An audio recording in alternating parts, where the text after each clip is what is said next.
Good morning.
Okay,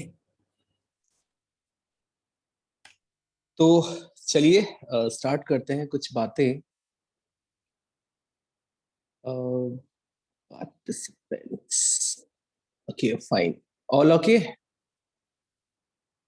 अभी सब बढ़िया है, ऑल करेक्ट। चलिए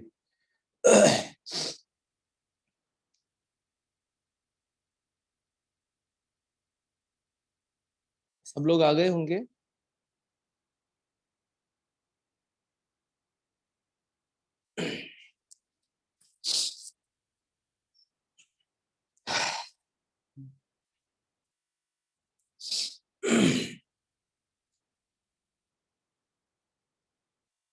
तो चलिए हम कुछ जो बातें कर रहे थे, मैंने आपको ये काम दिया था कि संडे आपके पास आएगा और संडे आएगा तो फिर जो भी काम वहां पर आप जो भी होमवर्क मैंने आपको दिया होगा, आई होप आपने किया होगा। आई होप आपने किया होगा, कोशिश की होगी। और एक तो होते हैं आपके रेस वगैरह के क्वेश्चन, तो रेस के तो सॉल्यूशन मैंने साथ में अपलोड कर दिए हैं, ठीक है। कभी कभी क्या होता है बेटा कि वो जो रेस के क्वेश्चंस है ना, उन्हीं में दिक्कत आती है कि ये सॉल्यूशन है फिर भी समझ नहीं आ रहा है ना। तो फिर बेटा क्या करें, कोशिश करें उन क्वेश्चंस को गूगल पे सर्च करने की, क्योंकि आपको भी पता है कि एक एक क्वेश्चन इस तरीके से इंटरेक्शन अपना नहीं पॉसिबल। या फिर सेकंड दूसरा तरीका क्या है कि आपके ऑनलाइन काउंटर लगना शुरू होंगे, तब आप वो चीजें क्लियर कर सकते हो। तीसरी बात, जो मॉड्यूल के जो मॉड्यूल के क्वेश्चंस हैं, जो एक्सरसाइज के और स्टडी मटेरियल के क्वेश्चंस हैं, तो एक्सरसाइज और स्टडी मटेरियल के क्वेश्चंस में इंपॉर्टेंटली एक्सरसाइज के क्वेश्चन में कोड होता है, वो है ना। वो कोड एज इट इज आप अपने जो एलएन प्लस वाले जो आपका काउंटर है या जहां पे आप डाउट पूछते हैं, वहां पे वो code as it is post कर दीजिए, आपको उसका सोल्यूशन मिल जाएगा, ठीक है। तो ये आप कर सकते हैं, ये आपको पता भी होगा, अब तक सारी चीजें आपको बता भी दी गई होगी, ठीक है। जिसने ध्यान दिया होगा उसको समझ आया होगा। मैं आगे बात यहाँ पर करता हूँ। आज अपना 10वां लेक्चर है, तो हम बात स्टार्ट करते हैं कुछ जो मैंने होमवर्क आपको दिया था उससे, और ये उसके सॉल्यूशंस मैंने यहाँ पर पूरे पूरे जो 15 क्वेश्चन थे उनके सॉल्यूशंस यहाँ पर लिखे हुए हैं, ठीक है। और अब अपन यहाँ पर चौथी एप्लीकेशन पर आगे बढ़ते हैं। फोर्थ एप्लीकेशन, और फोर्थ एप्लीकेशन है उच्चिष्ट और निम्निष्ट। बेटा हर्षिता, रेस नहीं आई मतलब क्या होता है? रेस नहीं आई, इसका इस चीज का क्या मतलब है? मैंने नहीं अपलोड की थी, या आपको ध्यान नहीं देना चीजों पर?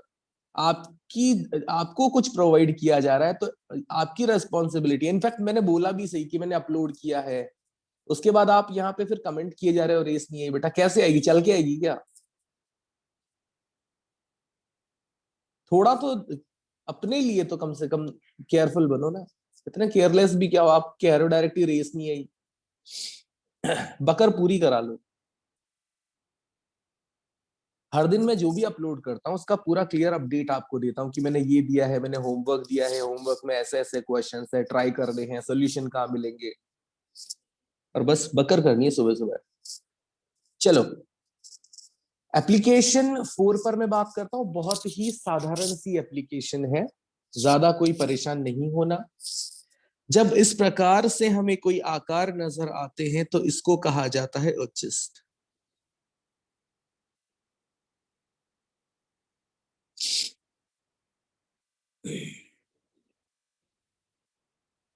और इस प्रकार से कोई आकार, इस प्रकार से किसी ज्यामिति में ये अपने को एक निम्नतम बिंदु नजर आता है तो इसको कहा जाता है निम्निष्ठ।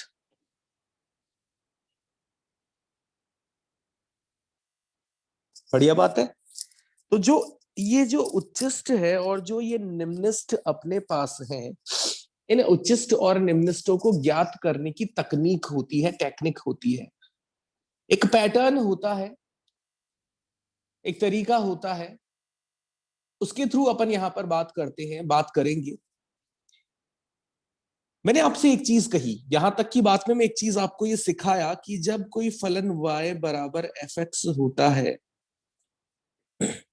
जब भी कोई फलन y बराबर fx होता है और जब उसका अवकलन किया जाता है तो उसका अवकलन करने से अपने को y डैश यहां पर मिलता है बेटा। और जो ये y डैश होता है वास्तव में इसको क्या कहा जाता है, जो ये y डैश होता है वास्तव में इसको एक्स वाई ग्राफ का ढाल कहा जाता है। और अगर इस y डैश का पुनः अवकलन कर दिया जाए तो आपको यहां पर y डबल डैश प्राप्त हो जाता है। और इस y डबल डैश का तात्पर्य क्या होता है, तो आप कहेंगे कि ये y डैश का ढाल है, अर्थात कुल मिलाकर इसको क्या कहा जा सकता है, ढाल का ढाल।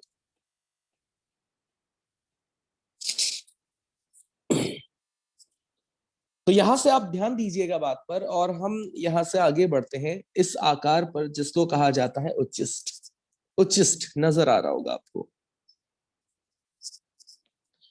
तो इस उच्चिष्ट के लिए अगर मैं आपसे कहूं कि इसको कैसे पहचाना जाएगा, कि आखिर इस बिंदु पर मान उच्चतम है, इसकी पहचान किस तरीके से होगी, कैसे इसको परखा जाएगा कि ये बिंदु आखिर किस एक्स एक्स नॉट पर ये अधिकतम मान है, कौन है ये एक्स नॉट जहां ये अधिकतम मान आ रहा है।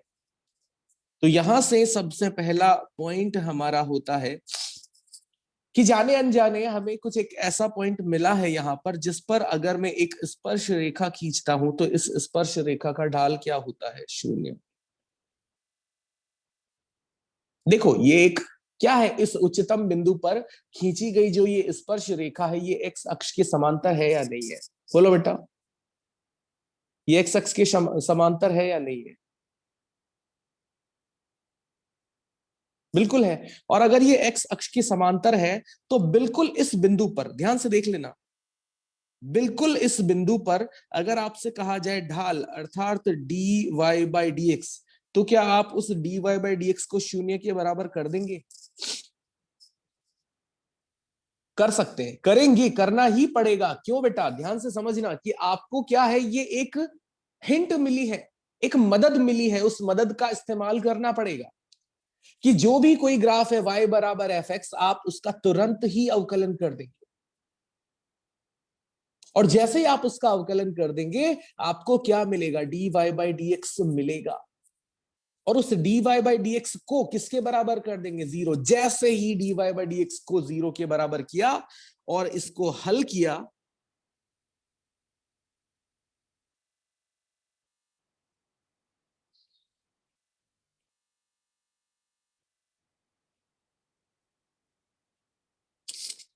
जो एक्स का मान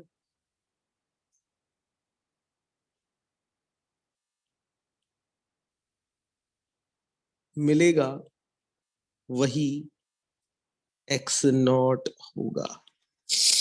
आगे सॉल्व करने पर एक्स का जो मान मिलेगा वही एक्स नॉट होगा। तो मतलब आपने क्या किया कि इस D Y by D x को फाइंड किया, इसको जीरो के बराबर किया, आगे सॉल्व किया और एक्स नॉट का मान निकाल लिया। अब आगे की प्रक्रिया की बात करता हूं, प्रक्रिया तीसरी कौन सी है, तो उसके लिए आपको थोड़ा सा ज्ञान लगाना पड़ेगा बेटा। थोड़ा सा पिछली क्लासों का ज्ञान लगाना पड़ेगा, जिसमें मैंने कहा था, मैंने सिखाया था कि एक ऐसा सवाल होगा, मैंने कहा था कि एक ऐसा सवाल हम दिए थे, फिर मैंने कहा था कि ये इस तरीके का ग्राफ है, और फिर मैंने आपसे कहा था कि ये बिंदु ए है, ये बिंदु बी है, और ये बिंदु सी है। ठीक है, तो कुल मिला के मैं इसको अलग से ना बनाऊं, मैं जो ये ऊपर बना हुआ है यहीं पर इसको समझा दूं आपको, ताकि आपको समझ में आ जाए कि यहां पर इस प्रकार से मैंने समझाया था, ये बिंदु ए मान लो, ये बिंदु बी मान लो, और ये बिंदु सी मान लो। और फिर मैं कहता था कि ढाल कैसा होगा, तो इसको दो टुकड़ों में अपन सॉल्व करते थे। हम सबसे पहले बात करते थे ए से बी की, और फिर बात करते थे बी से सी की। तो ए से बी वाले हिस्से में ढाल क्या है, धनात्मक है, ढाल पॉजिटिव। और आपको समझ आ रहा होगा कि ए पर ये ढलान कुछ इस प्रकार से है, जो कि है ज्यादा, और जैसे जैसे जैसे जैसे जैसे ऊपर जाते जा रहे हैं, हमें इस पहाड़ी पर चढ़ने में आसानी होगी, आसानी होगी। अर्थात ए से बी में जो ढाल का परिमाण है, ढाल का परिमाण है, वो कैसा है, वो होगा, हो जाएगा यहां से डिक्रीजिंग। ए से बी तक ढाल जो है वो क्या हो जाएगा, डिक्रीजिंग, मतलब घट रहा है। ठीक है बात, दीपेश गर्वित जैन, बिल्कुल सही बात है। अगर आपने वो पढ़ा है पहले तो आपको समझ आ जाएगा। इसके बाद क्या होगा, अब अपन यहां पर बी से सी वाले हिस्से में आ जाते हैं। अच्छा, एक चीज पहले मुझे ये क्लियर कर दूं कि जब हम धनात्मक हिस्से में हैं तो ढाल का परिमाण डिक्रीजिंग है, तो ढाल, अगर मैं पूछूं ढाल कैसा होगा, अगर मैं ढाल का परिमाण, मैंने कहा कि ढाल का परिमाण अगर घट रहा है तो ढाल क्या, ढाल किस प्रकार के रिजल्ट दिखा रहा होगा, क्या ढाल घट रहा होगा या बढ़ रहा होगा? नहीं, धनात्मक तो है। हिमानी, सक्षम, दीप्ति, धनात्मक तो है, मैं ये नहीं कह रहा हूं। घट रहा होगा या बढ़ रहा होगा? अगर परिमाण घट रहा है तो ढाल, तो आप जानते जब धनात्मक है तो ढाल और ढाल का परिमाण एक ही बात है।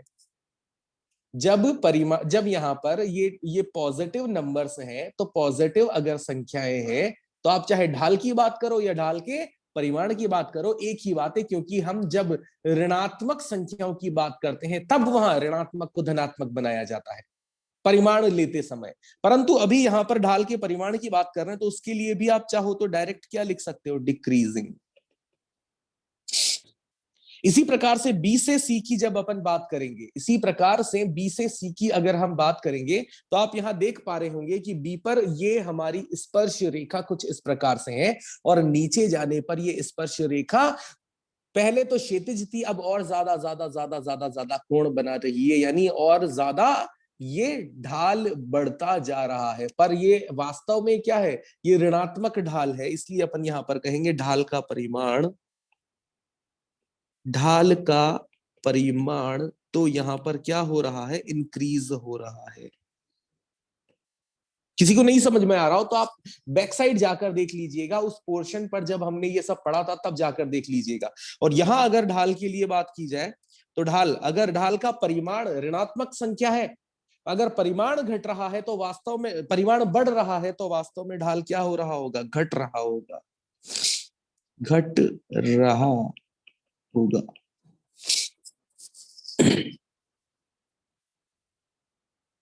और मैंने ये क्वेश्चन कराया था और उस टाइम पर अपन ने इस क्वेश्चन की बात भी की थी। और अब आप यहां पर अगर तरीके से ध्यान से देखें कि ढाल लगातार कैसा हो रहा है, तो आप कहेंगे ढाल ए से बी और बी से सी में ढाल लगातार घट रहा है।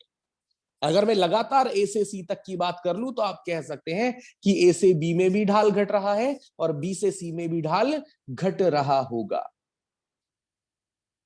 इसका मतलब समझ रहे हैं? इसका मतलब कुछ इस प्रकार की, ये इस प्रकार की राशि है ये ढाल, जो लगातार यहां पर क्या हो रही है, घट रही है। ये ढाल वास्तव में इस प्रकार की राशि है जो लगातार घट रही है। तो अगर मैं पूछूं कि इस घटती हुई स्थिति में इस ढाल का भी ढाल निकालो, अर्थात ढाल का भी ढाल मतलब इसका दो बार डिफरेंशिएशन करो, डबल डिफरेंशिएशन करो, तो वो कैसा आएगा, तो आप कहोगे सर ऋणात्मक आएगा। क्योंकि घटती हुई अगर किसी संख्या के लिए या घटती हुई किसी राशि के लिए अगर हम ढाल निकालेंगे, जैसे पता था ना, एक तो रेखा इस प्रकार से होती थी y बराबर mx प्लस सी, और ढाल धनात्मक जब होता था तो ये रेखाएं कहाँ जाती थी, ऊपर। पर जब ढाल ऋणात्मक होता था तो ये रेखाएं इस प्रकार से या तो अधिक कोण बनाती थी या यूं इस प्रकार से नीचे जाती हुई प्रतीत होती थी। तो यहां पर वही है कि ढाल का ढाल कैसा नजर आ रहा है, ऋणात्मक। अब मेरा एक रिक्वेस्ट है आप लोगों से कि जो ये मैंने यहां पर सिखाया, ए से बी, बी से सी, और ये वाली बात अगर ये नहीं समझ में आई है तो बिल्कुल परेशान होने की जरूरत नहीं है, बिल्कुल भी 1% भी परेशान होने की जरूरत नहीं। आपका काम यहां पर कंप्लीट हो गया। आप क्या कह देंगे पॉइंट 3 को, यूं कह देंगे पॉइंट 3 को कि अगर d2y by D x square यानी डबल डिफरेंशिएशन ऋणात्मक, ऋणात्मक अर्थात शून्य से छोटा है, ऋणात्मक, ऋणात्मक अर्थात शून्य से अगर छोटा है, तो पक्का वहां पर किस प्रकार का एक हमें आकार मिलेगा या किस प्रकार का परिमाण मिलेगा, तो आप कह देंगे उच्चिष्ट।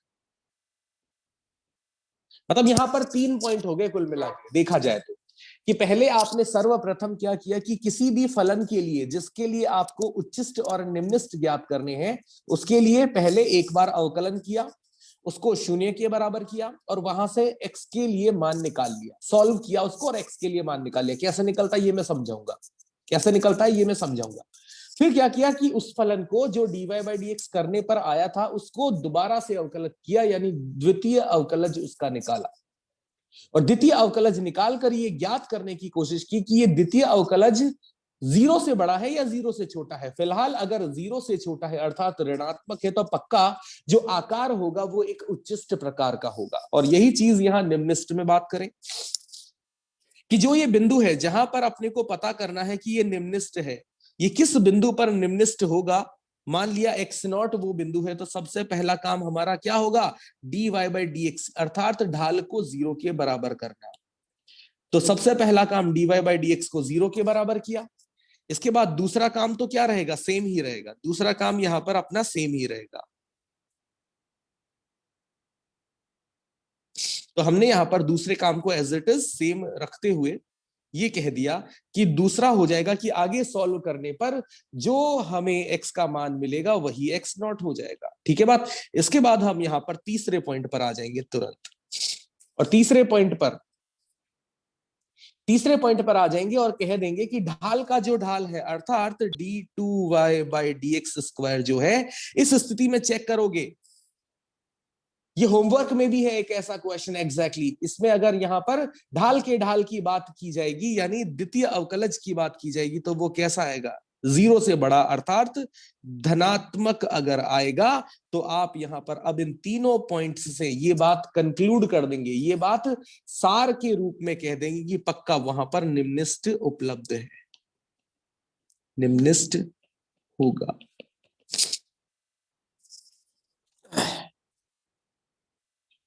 निम्निष्ट होगा पक्का यहां पर, अर्थात इस x नॉट पर जो ये इस फलन y का मान होगा, ये मान क्या होगा, मिनिमम होगा। मतलब समझते हैं, हमारे पास फलन होता है ना y बराबर एफ एक्स, तो हम यहां पर इस x में क्या रख दें, x नॉट रख दें, तो जो y आना होगा वो y कैसा आएगा, मिनिमम मान आएगा बेटा। तो यहां से ये जो 2 पॉइंट मैंने बताए इनको समराइज करता हूं, ध्यान से देखना स्टेप्स। नंबर 1, सबसे पहला काम हमारा यहां पर होगा कि dy बाई डी एक्स ज्ञात कीजिए और इसे 0 के बराबर कर दीजिएगा। अरे गधेड़ो, दिख रहा है, समझ आ रहा है?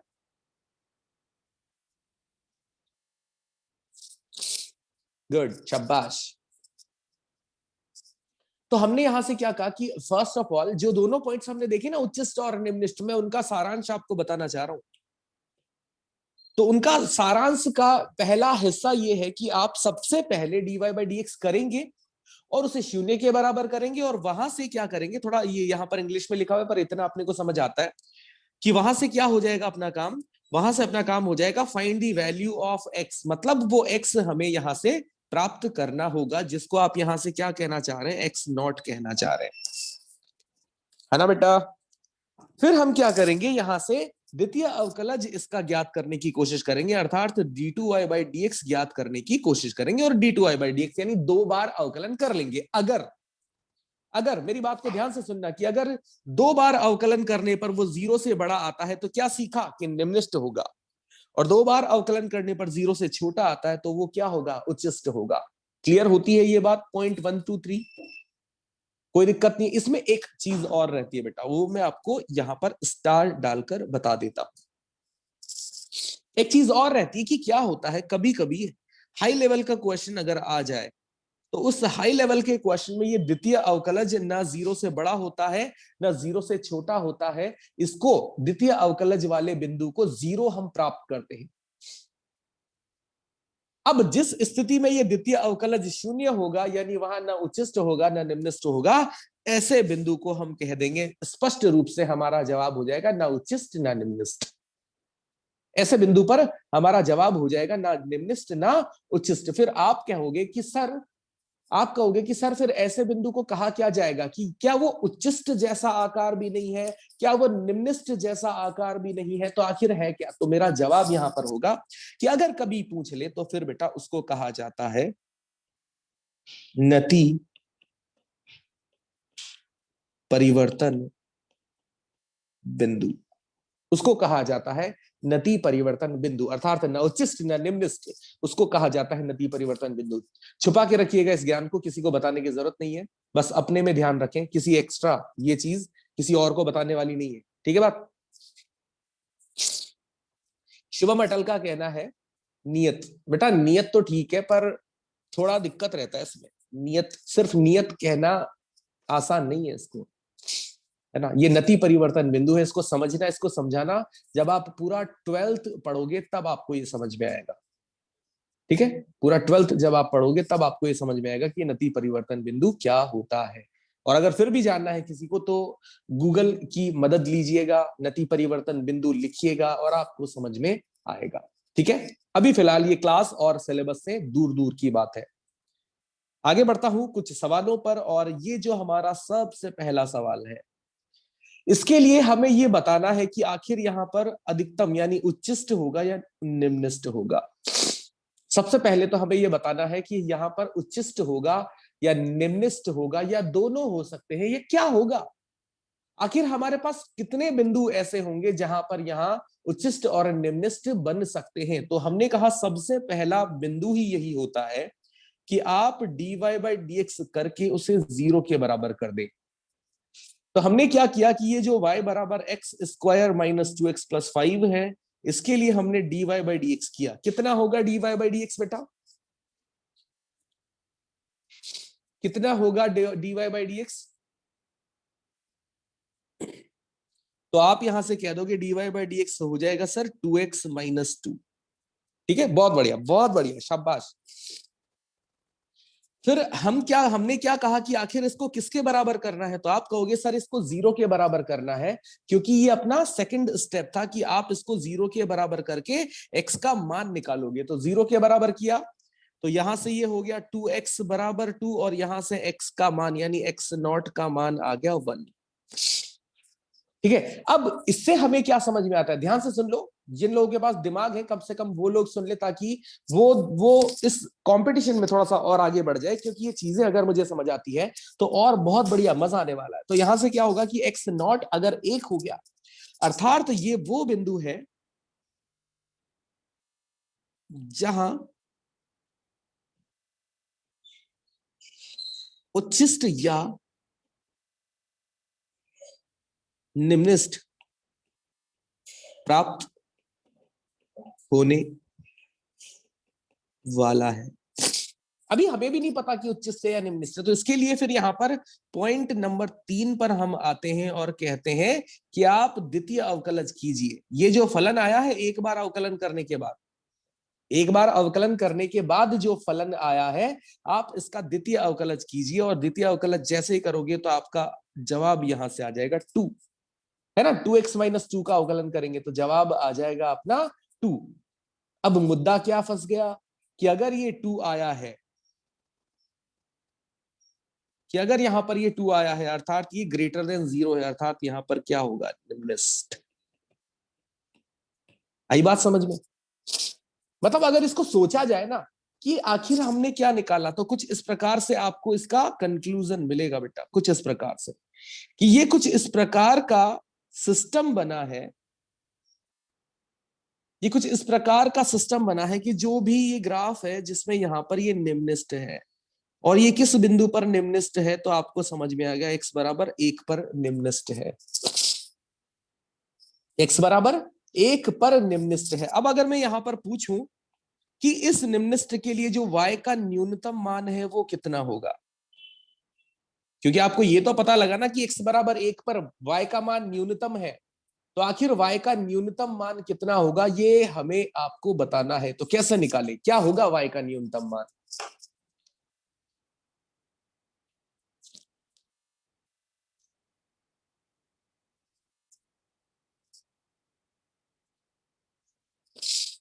सक्षम, बिल्कुल, बहुत बढ़िया आंसर। दीपेश सोनी का कहना है x का मान रख दो, तो कौन रखेगा बेटा, मैं रखूं या तू चला लेगा पेन? मूर्ख प्राणी। शिवम अटल का कहना है 2 हो जाएगा सर y का न्यूनतम मान। बहुत बढ़िया बेटा। तो क्या करना है, y का न्यूनतम मान रखना है, तो जो ये हमें दी गई समीकरण है x और y की, इस समीकरण में x की जगह पर मुझे 1 रखना है। तो x की जगह पर मैं जैसे ही 1 रखूंगा तो ये हो जाएगा 1 स्क्वायर माइनस 2 इंटू 1 प्लस 5। तो यहां से इसको हल करने पर ये आंसर आ जाएगा 4, और ये आंसर होगा अपना बिल्कुल सही।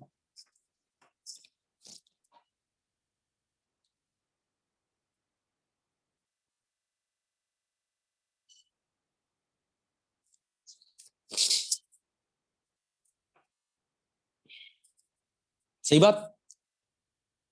एक बार देख लो सवाल को तरीके से, बढ़िया से देख लो।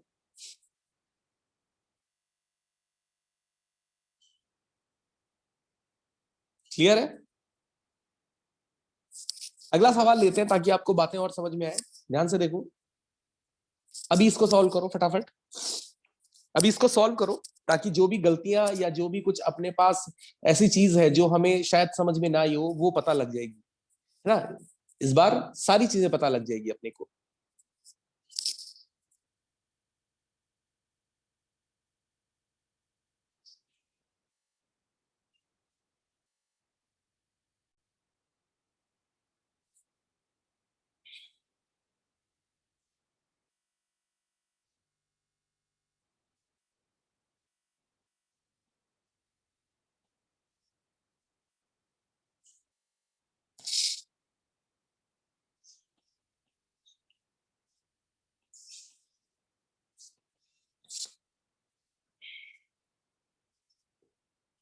सबसे पहले सब लोग dy by D x comment section में बता दो, dy बाई डी एक्स कितना, dy बाई डी एक्स कितना,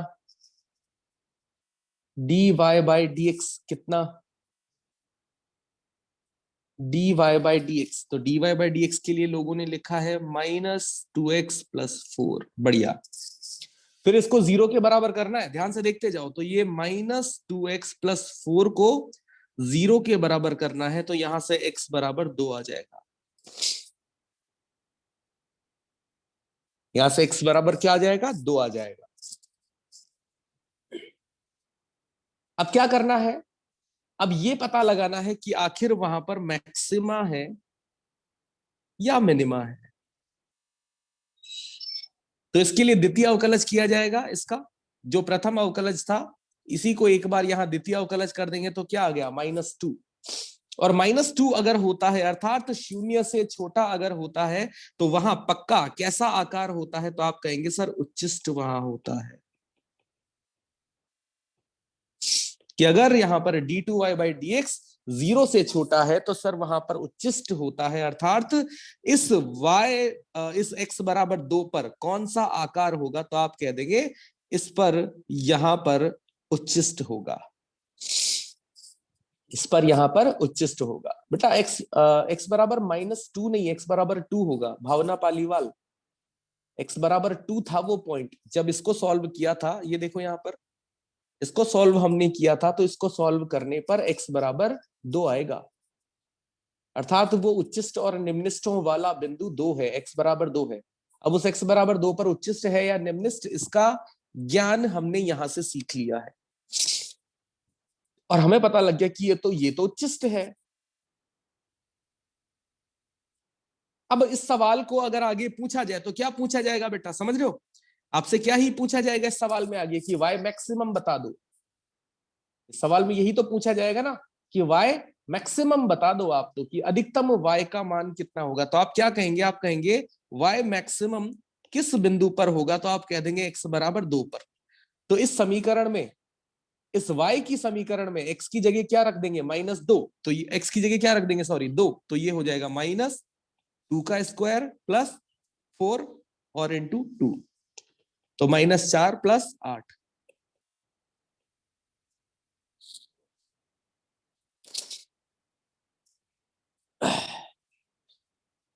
कृष प्रकाश, कृष प्रकाश का कहना है कि सर इस तीसरे वाले में -2 कैसे आया। बेटा ये तीसरा वाला है क्या, तीसरा वाला जो ये पॉइंट है आखिर है क्या, द्वितीय अवकलज। द्वितीय अवकलज मतलब एक बार अवकलन करने पर जो हमारे पास आया था उसको दोबारा से अवकलन करना है कि नहीं करना है। तो इस -2x+4 का अवकलन क्या होता है। अगर आपने पढ़ाई लिखाई की है पिछले 3-4 दिनों में, तो आप ये मुझे बता सकते हैं कि -2x+4 का अवकलन क्या होता है। कृष प्रकाश कमेंट कर दे फटाफट से ताकि मैं आगे बढ़ पाऊं, मुझे जवाब दे दे तुरंत कि -2x+4 का अवकलन कितना होता है। -2x+4 का अवकलन 2 होता है। वाह बेटा, मौज कर दी बेटा। -2 होता है, गुड। तो -2 वही लिखा है, वही लिखा है नीचे, देखे एक बार ध्यान से। आगे बात समझ में, आगे बढ़ू, चलो। थोड़ा सा और एडवांस सवाल है, थोड़ा सा और बढ़िया सवाल है आगे वाला, ये लो।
यहां तक तो सबको समझ आया होगा,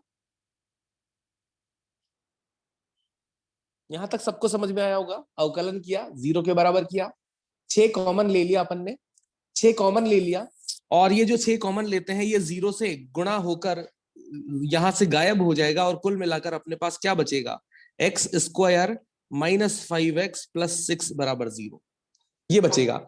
और ये द्विघात समीकरण है बेटा, इस द्विघात समीकरण से 2 हल आएंगे, x के 2 मान आएंगे, फाइंड करो। इस द्विघात समीकरण से x के 2 मान आएंगे, ज्ञात करो।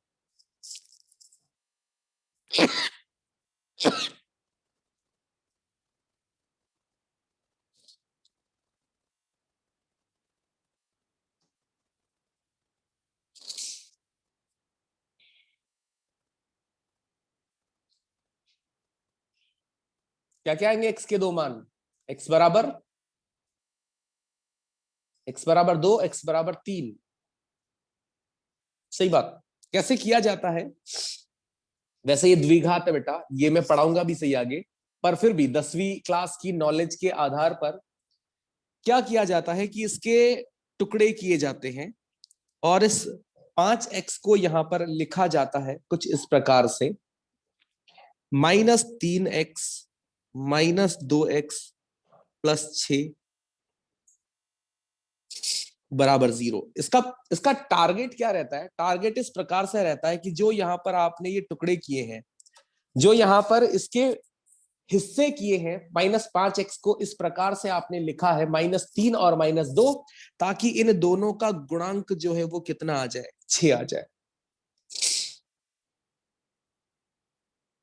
कि -3 और -2 आपने -5 को इस प्रकार से लिखा है कि -3 और -2 का जो गुणांक है वो 6 आ जाए।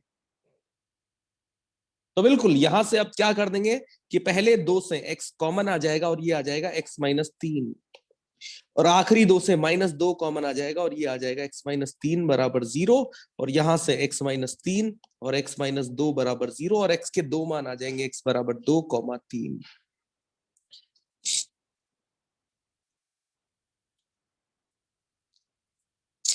इसका मतलब अब यहां पर क्या है बेटा? इसका मतलब अब यहां पर यह है कि यहां एक्स नॉट के जो मान है वो दो मान है, 2,3। अर्थात दो पर भी उच्चिष्ट या निम्निष्ट होगा, दो पर भी उच्चिष्ट या निम्निष्ट होगा, और बिल्कुल इसी प्रकार से 3 पर भी उच्चिष्ट या निम्निष्ट होगा। दो पर भी उच्चिष्ट या निम्निष्ट होगा, 3 पर भी उच्चिष्ट या निम्निष्ट होगा। एक एक करके पता करेंगे कि कहां क्या है, एक एक करके पता करेंगे कि कहां क्या है। तो वो पता तब लग पाएगा जब अपन यहां पर क्या करेंगे, द्वितीय अवकलज करेंगे। तो द्वितीय अवकलज जब किया जाएगा इस फलन का, एक बार अवकलन होके जो हमारे सामने फलन लिखा हुआ है, इसको एक बार फिर से अवकलन करेंगे, जिसको कहा जाता है द्वितीय अवकलज। और ये हो जाएगा यहां से 12x -30। अब समझना बेटा, जो लोग भी जवाब दिए हैं या जो जवाब दे रहे हैं या जो क्वेश्चन सॉल्व कर रहे हैं, मेरी उनसे रिक्वेस्ट है थोड़ी देर के लिए शांति से बैठे रहें, थोड़ी देर के लिए शांति से बैठे रहें और मेरी बातों को ध्यान से सुनते रहें। एक बार सुन लोगे तो आगे 20 सवाल कर सकते हो। इस सवाल में अपना दिमाग लगा लोगे तो हर सवाल में अपना ही दिमाग लगाते रह जाओगे। तो पहले मेरी बात को ध्यान से सुन लो कि यहां पर जैसे ही आपने द्वितीय अवकलज इसका किया है, अब ये द्वितीय अवकलज धनात्मक है या ऋणात्मक है, ये पता नहीं लग पा रहा है। क्यों? क्योंकि यहां पर अभी भी x विद्यमान है, तो ये द्वितीय अवकलज भी ऐसे पता लगता है। ध्यान से देखना, ध्यान से देखना, d2y/dx एक बार तो आप x बराबर 2 के लिए पता करेंगे, और ये d2y/dx² एक बार आप x बराबर 3 के लिए पता करेंगे।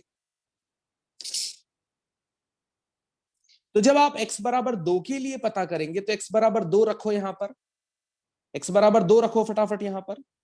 इस द्वितीय अवकलज में x बराबर 2 रखो बेटा। तो द्वितीय अवकलज में x बराबर 2 रखने पर -6 आएगा, और द्वितीय अवकलज में ही x बराबर 3 रखो, द्वितीय अवकलज में ही x बराबर 3 रखो, तो प्लस का 6 आएगा। अब माइनस का 6 मतलब 0 से छोटा, प्लस का 6 मतलब 0 से बड़ा।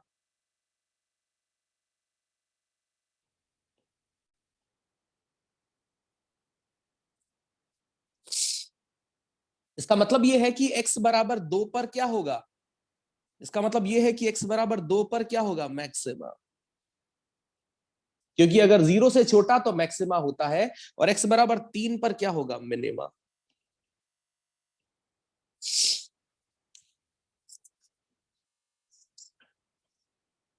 इसका मतलब हम यहां से क्या कह सकते हैं कि x बराबर 2 पर जो y का मान होगा वो अधिकतम होगा, और इसी प्रकार से हम कह सकते हैं कि x बराबर 3 पर y का मान जो होगा वो मिनिमम होगा।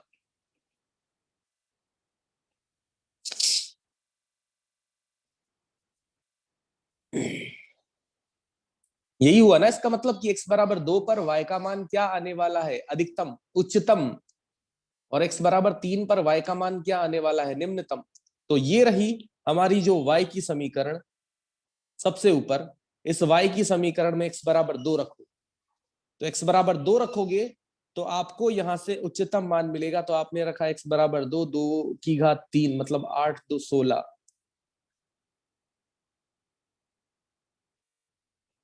माइनस एक्स स्क्वायर में आपने रखा तो ये हो जाएगा 4 और 15 जो 60, माइनस का 60।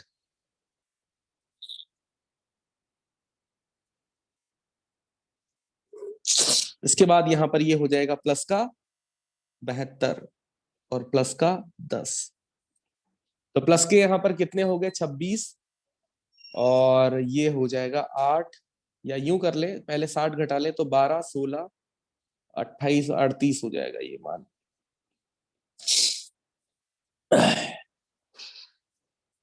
तो यहां से मैक्सिमम वैल्यू 38 हमारी आ गई है। और इसी तरीके से मिनिमम मान के लिए यहां पर रखेंगे तो ये हो जाएगा x 3 3 का क्यूब हमारा यहां से 27, 2 × 27 54, माइनस 9, 9 × 15 कितना हो जाएगा बेटा, 135, और ये हो जाएगा 36 × 3 कितना हो जाएगा, 108 प्लस 10। इनको अगर सॉल्व कर ले यहां से तो ये हो जाएगा 8 घटाया तो ये बचा अपना 27, और 27 माइनस का 27 तो ये माइनस प्लस का 27 37 आ जाएगा अपना 37। आई होगी बात समझ में।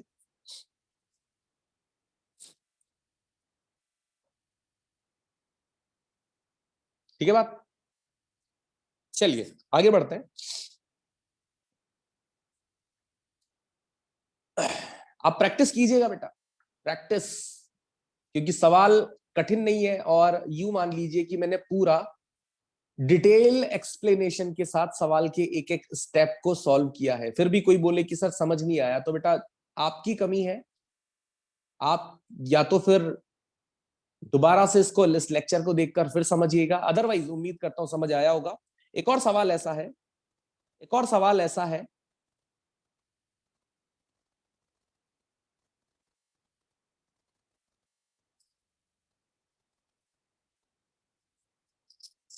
अब इस सवाल में थोड़ी सी मिस्टेक है, थोड़ी सी टाइपिंग एरर है, ये सही होनी चाहिए थी। सवाल ऐसा है, यदि x प्लस वाई बराबर 60 हो तो x इंटू वाई का अधिकतम मान ज्ञात करो।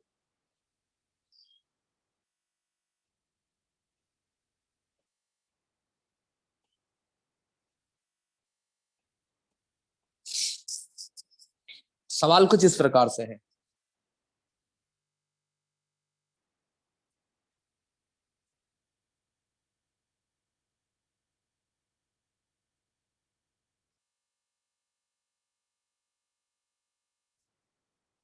कि x प्लस वाई अगर 60 है तो x इंटू वाई का अधिकतम मान ज्ञात करना है।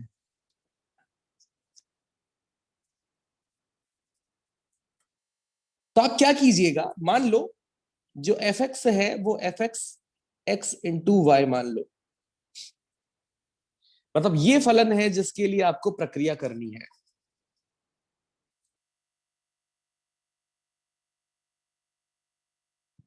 और यहां से एक काम करो, x को अपनी जगह रहने दो और y को, यहां से y को क्या लिखा जा सकता है, 60 माइनस एक्स। y को क्या लिखा जा सकता है, 60 माइनस एक्स।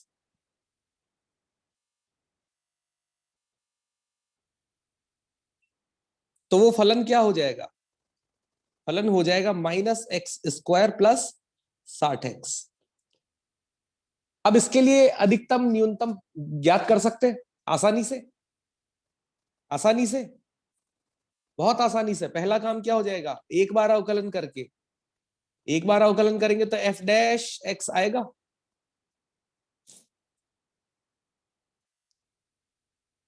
कितना आ जाएगा एफ डैश एक्स का मान,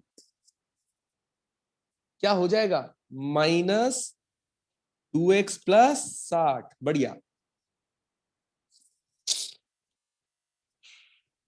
अच्छा, एक चीज मैं फिर से रिपीट कर दूं, सुनो। किसी को यही नहीं समझ आया तो वो बात करेगा, ध्यान से देखो। किसी को यही नहीं समझ आया, आपको अधिकतम मान किसका ज्ञात करना है, x इंटू वाई का। अब आपका सबसे पहला काम क्या होगा कि जो हमें ज्ञात है, यानी x+y = 60 ज्ञात है, यहां से y को रिप्लेस कर दो। कर सकते हैं, y को रिप्लेस कर देंगे तो y का रिप्लेसमेंट क्या हो जाएगा, 60 - x। और अब इसी पद पर हमें अपना कार्यक्रम शुरू करना है। तो एक बार अवकलन किया, इसके बाद इसको यानी -2x+60 को 0 के बराबर करके यहां से x का मान निकाला, और वो x का मान कितना आया, 30।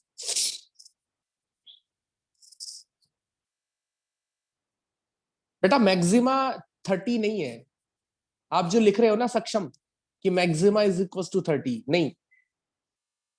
आप प्रिसाइजली अगर लिखे तो ऐसा लिखना चाहिए कि at x = 30 there is maxima. और वो भी तब पता लगेगा जब आप यहां पर द्वितीय अवकलज करेंगे। तो जैसे ही आप द्वितीय अवकलज करेंगे यानी f"x आप करेंगे तो आपको मिलेगा -2, 0 से छोटा मतलब मैक्सिमा।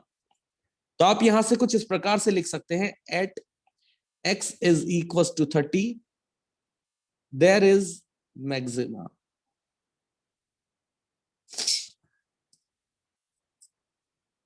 और अब यहां से y के लिए जो मैक्सिमम वैल्यू पूछी जाएगी तो उसके लिए क्या करेंगे, x की वैल्यू 30 को, x की वैल्यू 30 को हम यहां पर रख देंगे, इस फलन में रख देंगे, ये वाला फलन। इसको y मैक्सिमम नहीं लिखना चाहिए, y कुछ और है, हमें यहां पर लिखना चाहिए f(x) मैक्सिमम। f(x) maximum. तो f(x) मैक्सिमम अपना यहां से किस प्रकार से लिख दिया जाएगा, तो ये हो जाएगा माइनस, और ये हो जाएगा 30 का स्क्वायर प्लस 60 × 30, और 30 का स्क्वायर होता है 900, और ये होता है 1800। तो ये कितना आ जाएगा, 1800, सॉरी 900, सॉरी 900।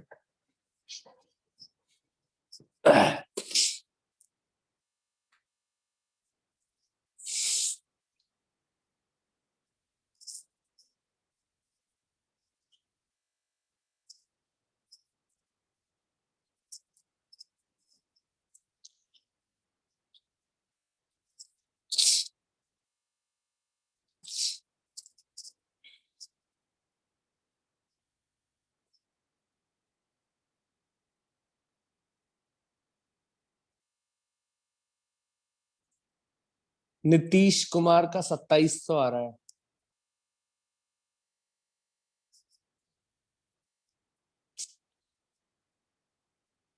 ए नीतीश बा, ए नीतीश बा, ई यहां प्लस और माइनस भी है।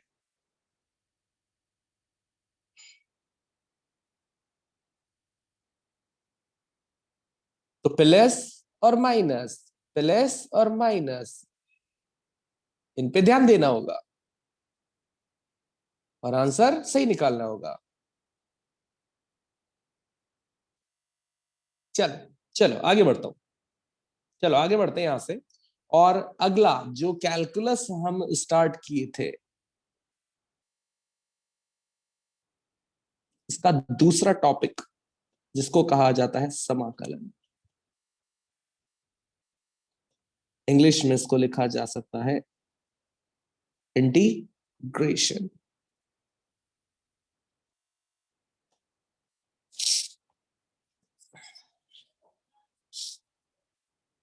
तो आगे बढ़ते हैं यहां से और ध्यान देते हैं इस समाकलन की प्रक्रिया और इंटीग्रेशन पर। मेरी छोटी छोटी सी बातें सुनना बेटा। मैं टेक्निकली थोड़ा बाद में जाने की कोशिश करूंगा, टेक्निकली मतलब होता है ना सबूतों के साथ, मैं थोड़ी देर बाद। अगले लेक्चर में। आज के जो हमारे जो 20 मिनट बचे हैं, मैं चाहता हूं कि हम पहले बातों से समझे। समझ रहे हैं? बातों से समझने का फायदा क्या होगा कि दिमाग में बात सेट हो जाएगी। और करेंगे कैसे फिर आगे, तो करने में ज्यादा दिक्कत यूं नहीं आती, क्योंकि फॉर्मूले हैं, फॉर्मूले सिखाते जाएंगे भाई, फॉर्मूले 4-5 फॉर्मूले वो याद रख लिए, काम खत्म। समझ रहे बात को? तो पहले हम ये सीखते हैं कि आखिर ये है क्या, समाकलन कैसी प्रक्रिया है। तो मेरे एक एक शब्द पे ध्यान दीजिएगा, ज्यादा परेशान नहीं करूंगा, और आसान सी भाषा में एक शब्द सिखाऊंगा कि जब कोई फलन y होता है और जब आप उसका अवकलन करते हैं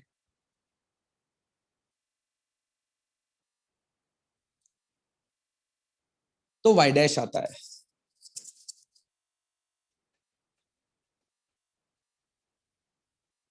आता है ना? अब यहां पर समाकलन ऐसी प्रक्रिया है कि आप अगर इसका y डैश का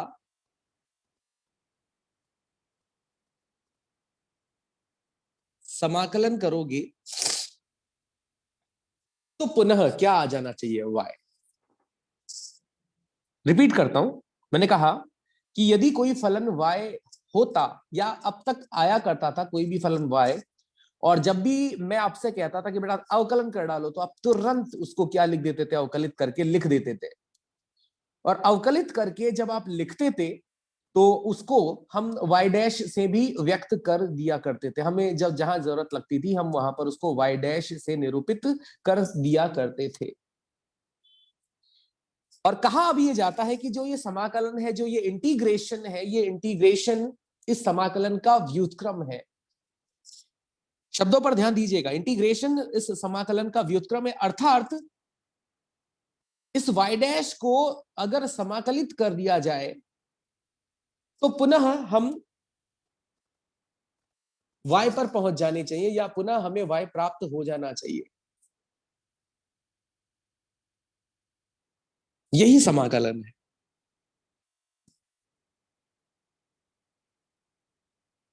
कैसे प्राप्त होगा, क्या करना पड़ेगा, क्या सही गलत, क्या नियम कायदे, क्या अच्छा बुरा, क्या हमें यहां पर अप्लाई करना पड़ेगा, वो सब बाद की बातें हैं। पहले ये दिमाग में फिट हो जाना चाहिए कि समाकलन करने पर, किसी भी फलन का समाकलन करने पर हमें ऐसा फलन प्राप्त हो जाता है जिसका अवकलन किया गया हो, तो वो फलन और वो फलन दोनों क्या होते हैं, समान होते हैं। एक छोटा सा उदाहरण लेता हूं, एक छोटा सा उदाहरण लेता हूं कि जैसे हमें पता है y बराबर 2x², कि जैसे हमें पता है y बराबर 2x², और जब इसका अवकलन किया जाएगा यानी y डैश जब इसका निकाला जाएगा तो बेटा इसका y डैश कितना होता है, यानी इसका अवकलन करने पर कितना आता है, इसका अवकलन करने पे कितना आता है, 4x। 4x आता है।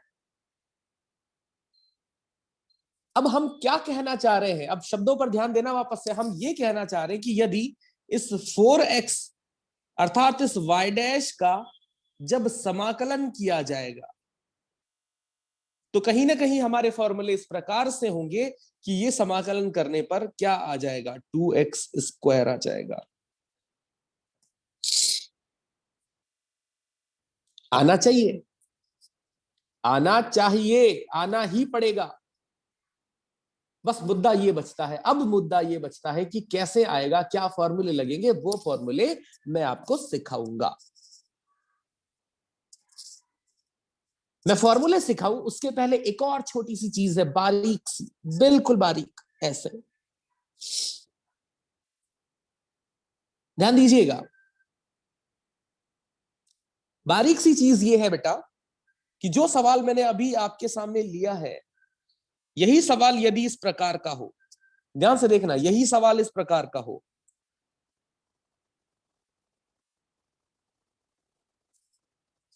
ये सी कोई कांस्टेंट है। अब इसका अवकलन करना, जो ये मैंने दूसरा वाला y लिखा है, इसका अवकलन करना बेटा। इसका अवकलन करो 4x,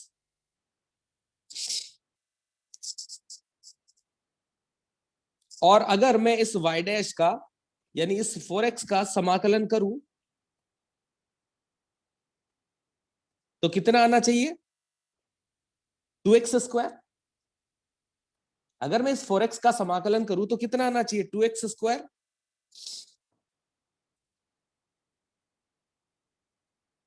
आना चाहिए, क्योंकि आपने कहा है जहां से शुरू किया था अवकलन करके समाकलन कर दोगे तो पुनः आपको वही फलन प्राप्त होना चाहिए। पर देखो, पुनः वही फलन प्राप्त होने में एक चीज है जो हमारी गायब हो गई। एक चीज है हमारी गायब हो गई, और इसीलिए उस गायब चीज को हम यहां पर लिखेंगे। इस चीज को हमें यहां पर हमेशा लिखना होगा। यानी जब भी किसी फलन का समाकलन किया जाएगा तो वहां इस चीज को हमेशा लिखना होगा। मतलब इसका मतलब यह है, ध्यान से देखना, रोना नहीं है, बिल्कुल रोना नहीं है। इसका मतलब यह है कि पहले भी जब आप यहां पर समाकलन करोगे तो भी आपको सी लिखना ही पड़ेगा। आप कहोगे कि पहले तो सी था ही नहीं, क्यों लिख रहे हो? तो मेरी बात ध्यान से सुन लेना बेटा, असलियत में आपका सवाल ये है,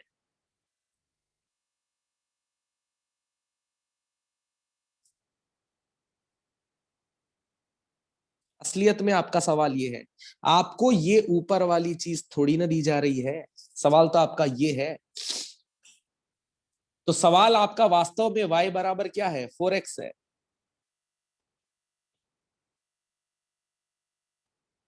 सवाल वास्तव में क्या है आपका? y बराबर 4x है। आपको नहीं पता कि 4x के पीछे की कहानी क्या है। आपको नहीं पता कि 4x के पीछे की कहानी क्या है। असलियत में वो 4x के पीछे की कहानी 2x स्क्वायर है या 2x स्क्वायर प्लस सी है, ये आप नहीं जानते। और आप नहीं जानते तो उस अनिश्चितता जो यहां पर है कि वहां सी है या नहीं, और है तो कितना है, ये चीज अनिश्चित है, हाँ या ना।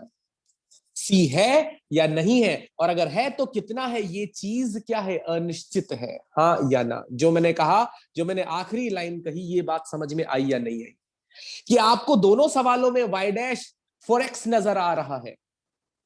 आपको दोनों सवालों में y डैश 4x नजर आ रहा है, पर उस 4x के पहले की जो कहानी है, जो अपने को नहीं दिखाई, जो पिछला एपिसोड है वो अपने को नहीं दिखाया, तो उस एपिसोड में हमें वो 2x स्क्वायर लिखना है या 2x स्क्वायर प्लस सी लिखना है। अर्थात ये सी लिखूं या ना लिखूं, और लिखूं तो कितना लिखूं, ये सी 2 होगा या 4 होगा या 10 होगा या 20 होगा, ये हमें नहीं पता। इसलिए हर बार जब भी समाकलन करोगे तब तब सी लिखोगे, प्लस सी लिखोगे। कोई दुख किसी को हो तो खुद को झापट मार ले फटाफट और आगे बढ़े। और ये जो सारी कहानी है ना, ये सारी जो कहानी है ये वही है जो मैंने पिछले पेज पे सिखाई। ये जो सारी कहानी है ये वही है जो मैंने पिछले पेज पे सिखाई। बस यहां पर ये थोड़े कठिन शब्दों में लिखी हुई है। बस ये यहां पर थोड़े कठिन शब्दों में लिखी गई है। जो होता है ना किताबी लैंग्वेज, उस किताबी लैंग्वेज में तो आप चाहें तो पिछले से समझ लें। बात वही है, ये यही कहना चाह रहा है कि एक्स स्क्वायर कोई फलन है, उसका अवकलन किया तो 2x आएगा, और फिर ये कहता है कि 2x का जब समाकलन करोगे तो एक्स स्क्वायर आना चाहिए। फिर ये भी कहता है कि साथ के साथ यहां पर आप सी जरूर लिख देना।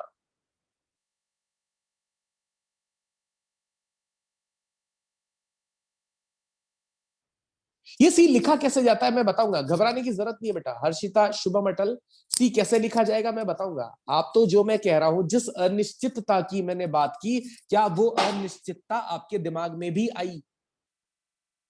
जिस समस्या के लिए, जिस अनिश्चित नियतांक के लिए मैंने बात की, क्या वो बात आपको समझ में आई कि हाँ, एक नियतांक ऐसा हो सकता है जो अवकलन करके समाकलन करने में गायब हो सकता है? आगे बढ़ू, इसमें ज्यादा दिक्कत नहीं, इस स्लाइड पे ज्यादा दिमाग लगाना भी नहीं है। क्वेश्चंस पे आते हैं अपन, है ना? क्यों, इस स्लाइड में जो भी बातें थी वो मैंने पहले उन 2 उदाहरणों से समझा दी, है ना? आपको लोड नहीं आना चाहिए, मैं यहां से सीधा आगे बढ़ता हूं। और कुछ फॉर्मूले यहां से अब कैसे रहेंगे, तो बहुत आसान सी बात है। बहुत आसान सी बात है। एक उदाहरण लेता हूं, एक उदाहरण लेता हूं, मजा आएगा आपको, ध्यान से देखना। एक उदाहरण लेता हूं, मजा आएगा। आप क्या करें, आप क्या करें कि इस x की घात n+1 का अवकलन करें बेटा। x की घात n+1 का अवकलन करो।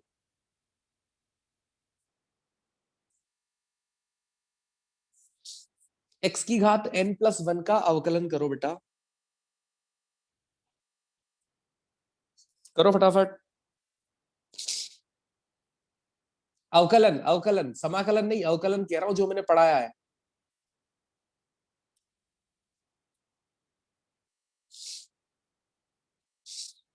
तो क्या बोलोगे कि घात जो है वो आगे आ जाएगी, और यहां पर x की घात एक कम होके क्या बचेगी, x⁻n।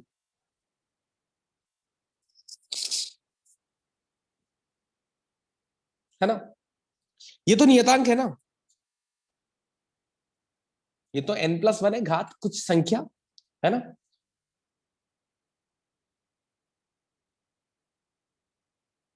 इसका मतलब अगर मैं यहां दोनों तरफ n+1 से भाग दे दूं, इसका मतलब अगर मैं दोनों तरफ n+1 से भाग दे दूं, इसका मतलब अगर मैं दोनों तरफ n+1 से भाग दे दूं, तो क्या आप ऐसा कह सकते हैं कि x की घात n+1 बटे n+1 का अवकलन करने पर x की घात n आना चाहिए। जो मैंने कहा उसको सुनो, कि मैंने कहा कि x की घात n+1 बटे n+1 का अवकलन करने पर क्या x घात n आना चाहिए। और इसका उल्टा पढ़ो एक बार, इसका उल्टा पढ़ो, इसका उल्टा पढ़ो कि x की घात n का समाकलन करने पर, x की घात n का समाकलन करने पर, अब इस समाकलन को कैसे लिखा जाता है ये मैं सिखाता हूं। कि जैसे यहां पर x की घात n का समाकलन करना है, तो ये लिखा आपने x की घात n, और जैसा समाकलन अवकलन के लिए क्या लिखते थे, d/dx। अवकलन के लिए क्या लिखते थे, d/dx। अभी समाकलन के लिए ये चिन्ह लगाकर यहां लिखा जाता है dx। इसको पढ़ा जाता है, इसको पढ़ा जाता है x पावर n का x के सापेक्ष समाकलन।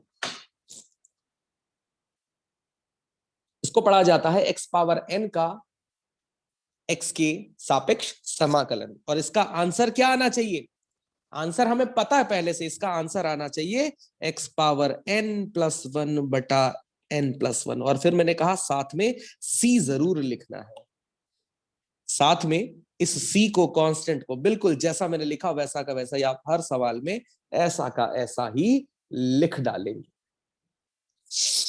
अर्थात इसका मतलब यह है कि जब कभी भी यदि x घात n का समाकलन करना पड़े, x घात n का समाकलन करना पड़े, तो यहां से उसको x की घात n+1 बटा n+1 प्लस c लिख दिया जाएगा। बस एक चीज का यहां ध्यान रखा जाएगा कि ये फॉर्मूला, ये x की घात n का समाकलन, ये तब तक ही वैलिड है जब यहां पर n यानी घात -1 ना हो।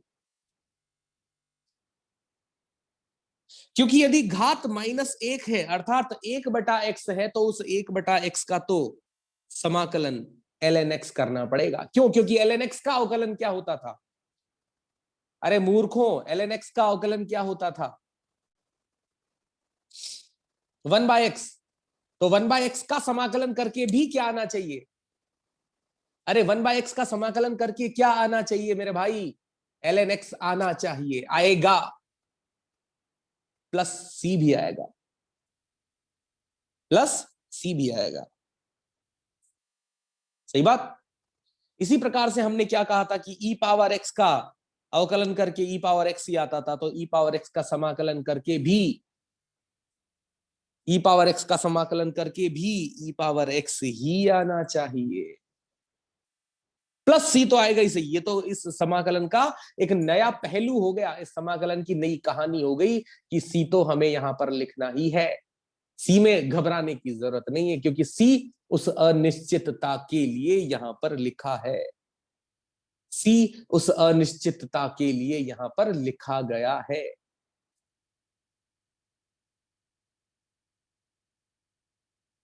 अच्छा, आपको पता है कि 2x का अवकलन क्या लिखते थे बेटा? 2x का अवकलन क्या लिखते थे?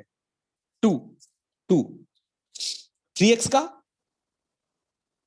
3x का 3, kx का, kx का k।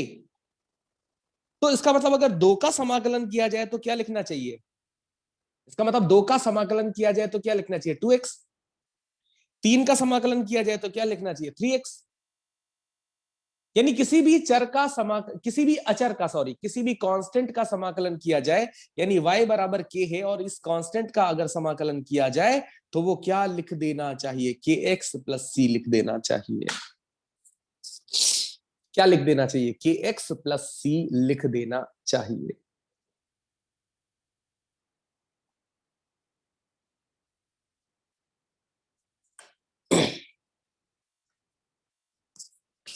इसी प्रकार से दो त्रिकोणमितीय फलन है बेटा, कि साइन का अवकलन क्या होता था? कॉस।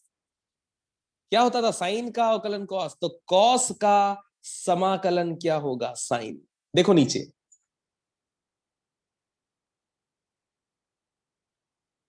कृष का कहना है कि सर जीरो का समाकलन करने पर क्या आएगा। चलो मैं बताता हूं, ध्यान से देखना बेटा, ध्यान से देख लेना मेरी बात। कृष ने जो सवाल पूछा है मैं जवाब देना चाहूंगा उसका। कृष का कहना है कि यदि सर आपको, सॉरी, कि यदि सर आपको जीरो का समाकलन करना पड़े, यानी जीरो डीएक्स करना पड़े, तो जवाब होगा कि सी आएगा। जवाब होगा कि सी आएगा।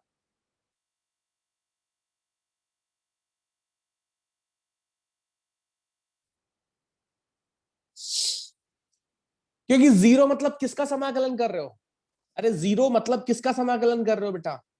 किसी का नहीं। जीरो मतलब क्या? कुछ नहीं।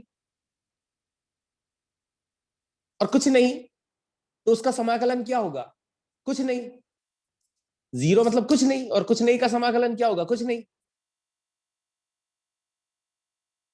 अभी क्या कहा? सी। तो बेटा सी तो हम वैसे ही लिख रहे हैं, सी तो हम वैसे ही लिख रहे हैं ना। तो ये उस तरीके के सारे जो कुछ नहीं होते हैं, उन कुछ नहीं वाली संख्याओं का, कुछ नहीं वाली संख्याओं को सबको संतुष्ट करने के लिए हम यहां पर क्या लिख देते हैं? सी।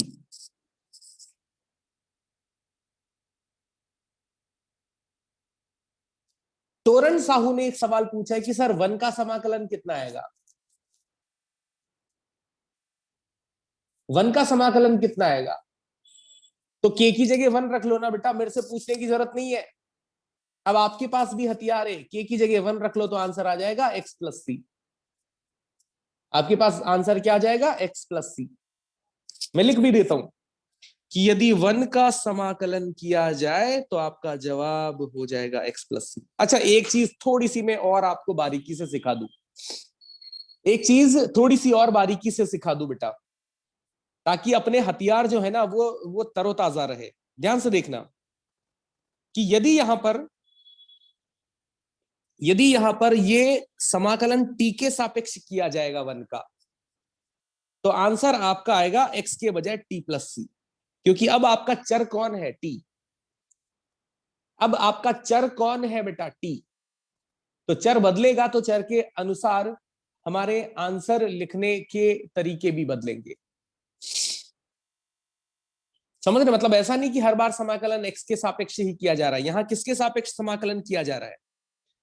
बोलो बेटा, यहां किसके सापेक्ष समाकलन किया जा रहा है? अरे बोलो जल्दी यार, टी के सापेक्ष। और टी के सापेक्ष समाकलन किया जा रहा है तो यहां पर हमें समाकलित करके क्या लिखना पड़ेगा? टी प्लस सी। हो पाएगा? कर सकते हैं? एक सवाल यहां पर देख लो, ये जो आप करने की कोशिश करना, ये आपका होमवर्क हो जाएगा बेटा, है ना? ये आपका होमवर्क हो जाएगा। और अब अपने क्लास की टाइमिंग थोड़ी छोटी हो चुकी है, तो ये यहां तक की अपन बात करते हैं, ठीक है? मैं हैंडआउट आपको भेजता हूं, मैं हैंड आउट आपको भेजता हूँ। और बेटा एक और विश्वेंद्र, ये यदि वदि वाले जो सवाल है ना, यदि ये हो, यदि वो हो, यदि ये हो, यदि उसका ऐसा हो, तो ये यदि के सवाल टीचर से नहीं पूछे जाते बेटा, अपने मन से पूछे जाते हैं। कि पहले आप अपने मन से पूछो कि यदि ये हो तो उसका आंसर मैं निकालने की कोशिश करूं क्योंकि सर ने मुझे पढ़ाया। और फिर अगर आपको लगे कि नहीं नहीं आ पाया, तो पूछा जाता है। अब होता क्या है, विद्यार्थी खुद मेहनत नहीं करना चाहता, सारी यदि और सारे पदी के सवाल टीचर से पूछने की कोशिश कर लेता है। तो इंटेलिजेंट कौन हो जाता है? टीचर, और विद्यार्थी वैसा का वैसा ही रह जाता है। ठीक है, तो पहले अपने दिमाग को चलाने की कोशिश करें, मेहनत करें। धन्यवाद, all the best.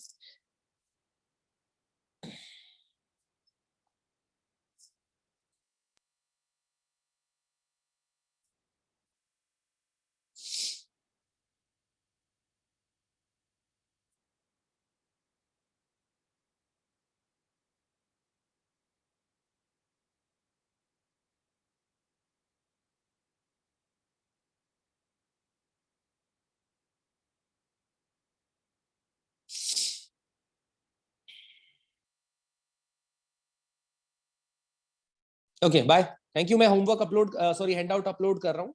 Thank you so much.